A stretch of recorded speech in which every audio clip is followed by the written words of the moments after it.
they brought out how in the Talmud it says that they could have sex with a child as long as it's like 3 years old or something like that. Say that again, Michelle. I said, damn.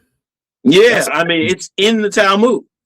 You know what I mean? And of course, we all know, everybody knows by now that Muhammad had a 9-year-old girl. Right. I mean, it was married to her at 9. There's some argument and debate that he didn't actually marry her to a lot later on and all of that. But the point is, man, all of this is evil as hell.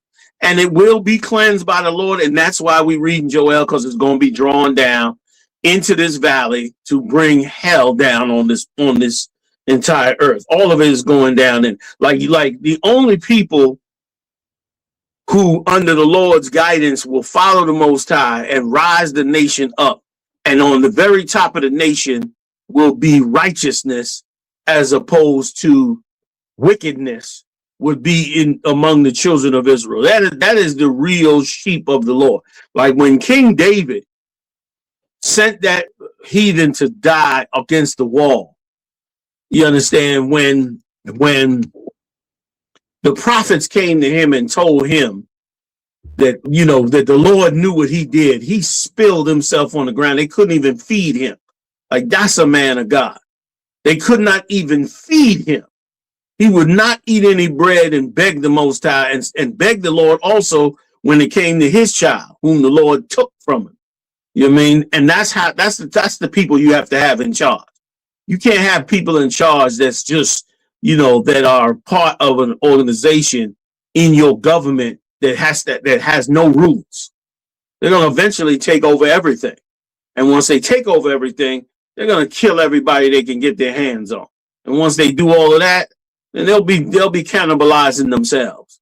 You know what I mean? And that is what has gone on over the thousands and thousands of years in this kingdom. And the Lord has had to step in every time.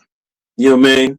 The Lord has had to step in every time. So Israelites, man, wake up. Wake up. I'm going to tell you something. This is just a suggestion, but I think that you should consider it.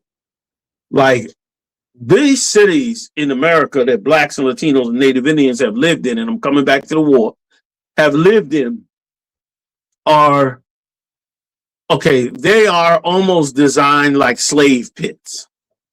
Like your food, your water, all of it has to be trucked in.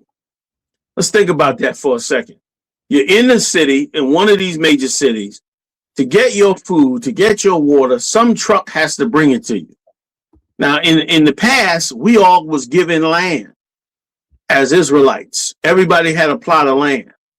You understand? And so your plot of land became your way to feed yourself and sustain yourself far better than somebody having to truck it to you.